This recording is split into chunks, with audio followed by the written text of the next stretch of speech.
Hello everybody, welcome back. Today as well we have got you another video. In this video I'll show you how you can create playlist on Amazon Prime Music. But before that, please do make sure to like our video, subscribe our channel, and yes, without any further delay, let's get into it.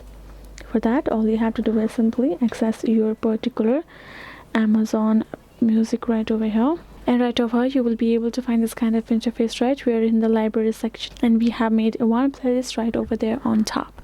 If you would like to create a new one, all you have to do is tap on this plus icon beside new playlist, and now go ahead, choose a name, and now tap on this save.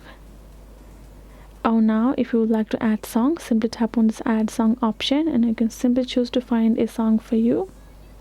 Simply go ahead, search it up, and once you have found that particular song of yours, go ahead, tap on this plus icon beside, and there you go. Now you tap on done on top, and we have added ourselves a song, and we can simply choose a two. Go ahead and tap on library again, go ahead, tap on it, and now you can see we have added our song. It's going to show up over there. Tap on plus again for more songs, or you're good to go. That is how you can create yourself a playlist. Hope this video was helpful to you all. Thank you so much for watching, and yes, I'll see you guys in our next video.